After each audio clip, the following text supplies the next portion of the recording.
Good. Good. All right. So this is part 1. This title is going to be "Woman Will Eventually Be Humble Soon." Come, we would like to give all praises. Glory, honor to Yahweh, Ba'ashem, Yahushua, Ba'ashem, Kakadash. Double honors and possibilities. We have no self-peace, citation, hope for life. Come, shalom. All right. So Isaiah chapter 32. So that's gonna pretty much be verse precept will be about it says verse 9. Rise up, ye women that are at ease, hear my voice, ye careless daughters, give ear unto my speech. Many days and years shall ye be troubled, ye careless woman, for the vintage shall fail, the gathering shall not come. Tremble, ye women that are at ease, be troubled, ye careless woman, strip and make them bare, gird sackcloth upon your loins. They shall lament for the teeth, for the pleasant fields will run. Exactly. And pretty much what it's going to talking about, like in verse 11, like verse 12, about the teeth and the pleasant fields of Barn. That's going into like how you're going to lose all your government benefits eventually in the times to come. And basically the so-called white man is going to pretty much show his horns, which is Esau. And what he's going to do is he's going to divorce a lot of you women that he has pretty much influenced with feminism in America. And mostly it's our women, the nation of our women, that's pretty much following after the that garbage. And honestly, feminism was honestly meant for the so-called white women, which would be the Edomite women. It was actually meant for them. It wasn't really meant for you so-called Black, Hispanic, Native Americans. It wasn't meant for y'all. The only reason why they use that agenda to pretty much tax the whole population, because at one point half of the population was being taxed. And the reason why they pushed that feminism agenda was honestly because when you see how useless the dollar is, right? The dollar was removed from gold and silver standard. So they had to do that as a way to keep the society going. Having both genders working in the workforce, and not only that, like the sinister agenda behind it was honestly to brainwash the children, and have them mostly being in single mother homes, because the father's the head of the household, and when you look up in that word husband, it goes into Lord. So basically, how Yahweh Shah is our Lord, the husband is the Lord over the woman, and when they use the feminism to pretty much make women think that they don't need a man. Same thing with the whole school system as well. That's basically the serpent beguiling Eve, as it tells you in the scriptures. And Eve will be like Israelite woman, starting with the nation of the southern kingdom, so-called black people. But it goes into other tribes of women too, which is Black, Hispanic, Native American women. Y'all represent Eve. And when Esau, when he pretty much pushed that whole feminist agenda on you women, like he did back in the garden, right? Telling you women that you don't need a man, telling y'all that you could go to college, you don't have to basically do your roles that you're supposed to do to serve your husband. That's basically, those are the curses anyway. But at the end of the day, Jacob's trouble is going to be a time where things are going to go back to how the Most High intended it for it to be, and he's going to kick the Most High is going to use Esau to pretty much put you woman back into where you're supposed to be after he pretty much loses his power. He's going to divorce him, spiritually. So bring out Isaiah 13. So I bring out Isaiah 32, and it says Isaiah chapter 32, verse 2, because the whole rise up your woman that are eat, right? So in that day you're going to really need a man, and it shows you that it says in verse 2, and a man shall be as a hiding place from the wind, and a covert from the tempest, as rivers of water in a dry place, at the shadows of a great rock in a weary land. Yeah, because you women are going to be physically hungry and thirsty for you're going to be seeking those man's high created needs, and you're going to get that from who? The men of the Lord. You're going to be seeking chiefly for the men of the Lord, because those are the real men. Honestly, any man that serves the Most High is a real man. Any man that's considered biologically as a man that's not serving the Most High is nothing more than pretty much a boy. Honestly, that's not a spiritually man. Because the Most High is going to show you who his real men is, honestly, in that day. Because Scripture said that day is going to be so terrible that even a man is going to travail as a woman. It tells you that in Jeremiah 30. And Zephaniah chapter 1 says how the mighty men shall what? Shall cry bitterly. So another thing about men, a man's foes shall be there of his own household. That's another thing too.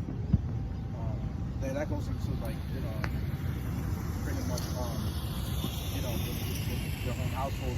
That pretty much goes into how like the Most High is causing like he's using his son God will try to separate they call it division, the variance instead of man and variance at his house. Yeah. Kind of. That's basically me when all hell breaks loose. Yeah. Well, that's happening even now, but it's gonna eventually extend because scriptures say that how Second Ezra chapter 6, how friends will fight against each other in that day at Jacob's trouble. So, wait, hold on. Verse 2, Isaiah chapter 32, verse 2 goes into like basically saying like the hiding place from the wind, and the wind is representing the destruction, and what you call it, rivers of water in a dry place represents the relief that you're gonna have when you see a man. You're gonna be thirsty for a man in the Lord, both you're gonna be thirsty physically because you're hardly gonna have a lack of resources to feed yourself and to to drink water, and you're also gonna be sexually thirsty for a man in the Lord too. So it goes both twofold. What you call it? Bring out the 13 verse 12. That's it. Con, this Isaiah 13 verse 12.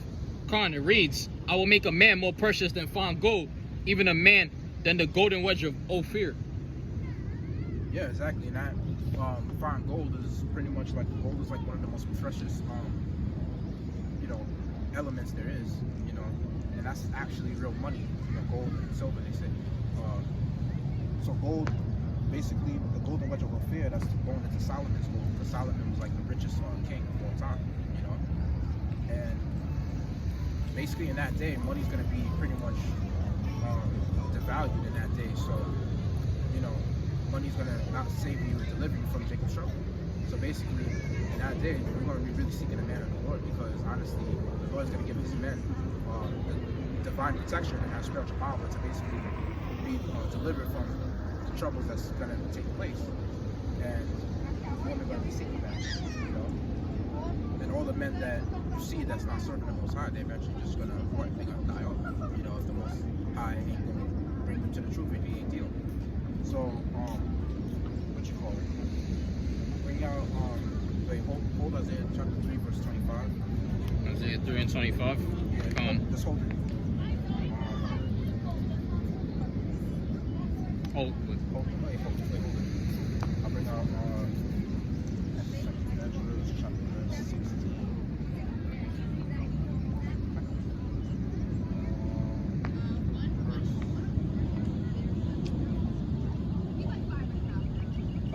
So, and this is Second Ezra chapter 16, going into how, basically Jacob's trouble, which will be Second Ezra 15 and 16, right? So, Second Ezra chapter 16, verse 31 says, even so in those days, there shall be 3 or 4 left left by them that search their houses for the sword. So, basically, in those apocalyptic time period, you're going to be searching your house for the sword. Verse 32 says, and the earth shall be laid waste, and the fields thereof shall wax old. And our ways on our path shall go full of thorns, because no man shall travel therethrough. This is the main part. Verse 33. The virgin shall mourn, having no bridegroom. The woman shall mourn, having no husband. And daughter shall mourn, having no helper. Verse 34. And the wars shall their bridegrooms destroyed, and their husbands shall perish of famine. Yeah, because if the Most High ain't dealing with them, they're going to eventually be destroyed, If they're not the 1/3, they're not written in that book of life, they're going to die. And that's just how it is. So bring out Isaiah chapter 3, verse 25. It reads,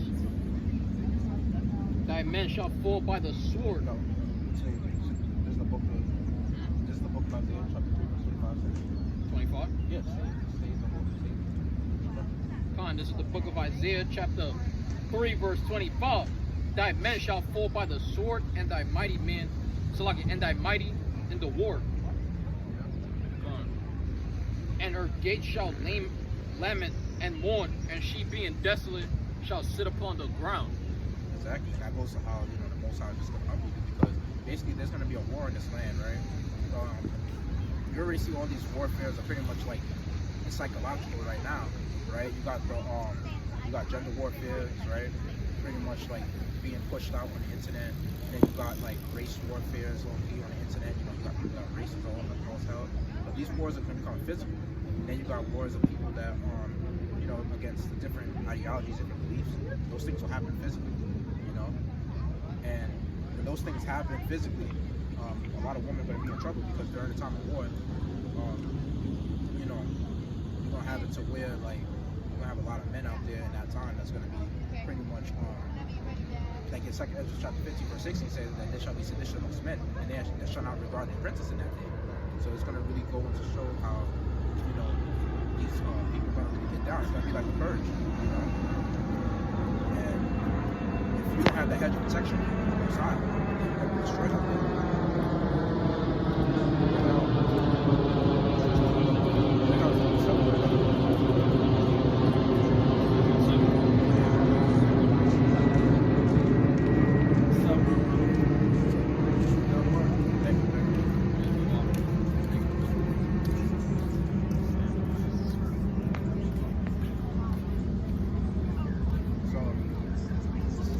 Jeremiah chapter 4, verse 30 says, "But when thou art spoiled, what wilt thou do?"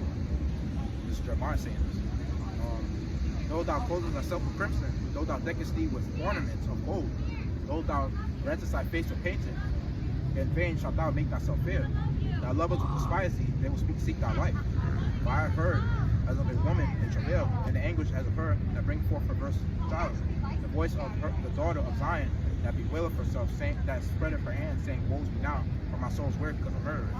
Exactly.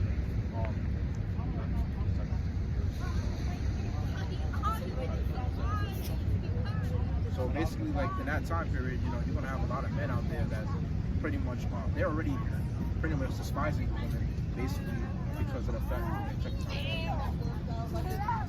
Oh yeah, we perfect. It's perfect. Hey, 12 minutes, going to 12 minutes, yep. Oh, that's fair, that's crazy. Yeah, so basically, in that time period, you know, you're gonna have it to where, like, you know, a lot of these men that pretty much have all that hatred against you, what they're gonna do is they're gonna go as far as, like, you know, during the time when there's no 911, no more police, you know, you're really gonna be seeking for help in that day.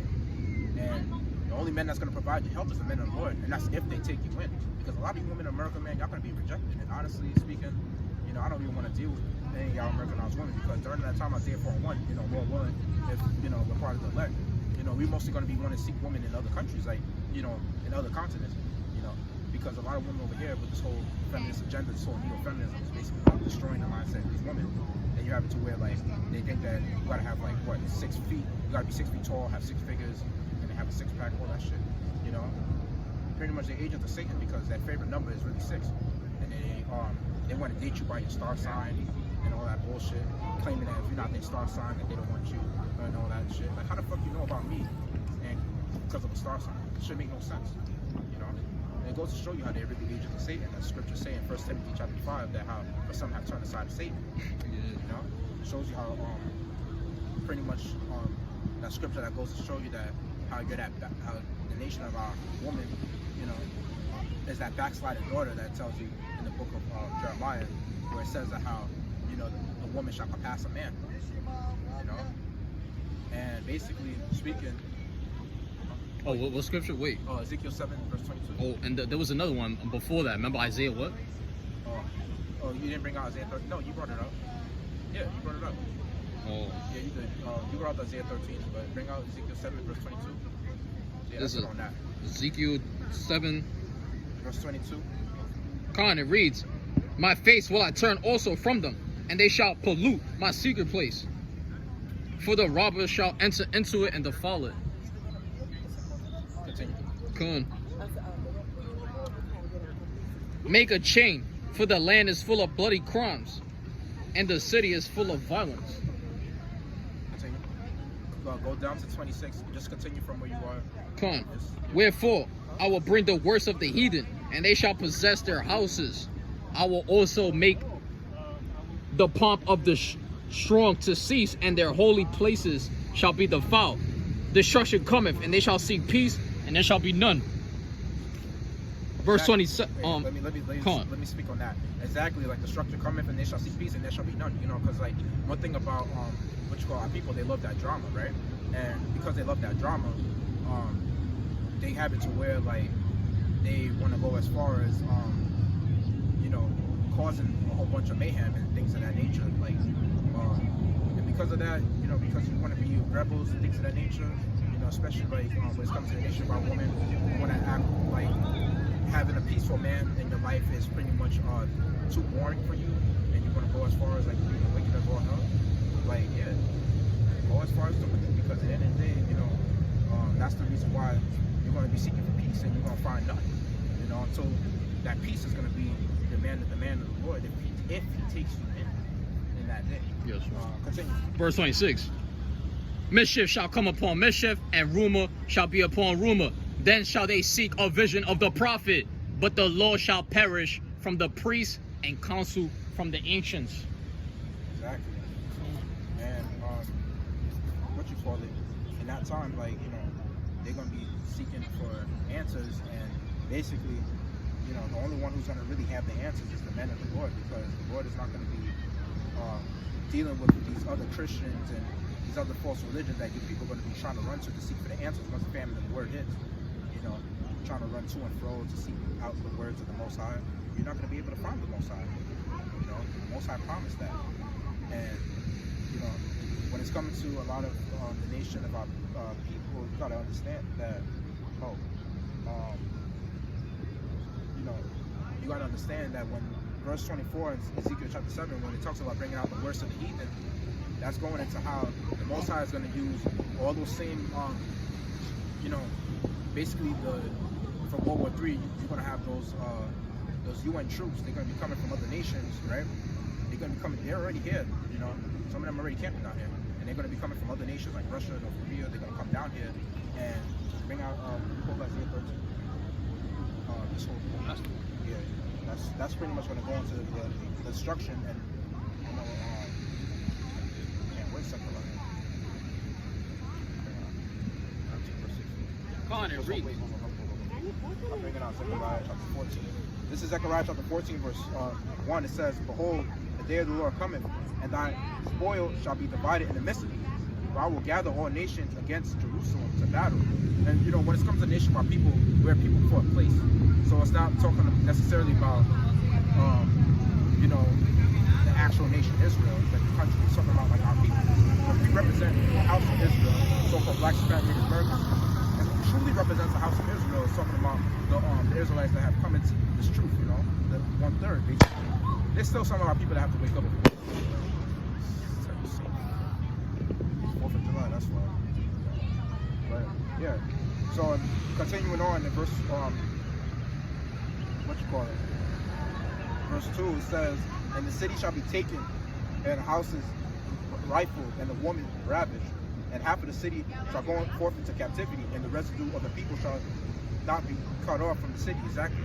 And that captivity is going into how, like, in that day, basically, if you don't have the hedge of protection from the Most High, you're going to get a lot of those people are going to basically, snatch you up in your homes, and they're going to capture you and put you in the human trafficking rings. Because in that day, basically, women and children will be a target in that day.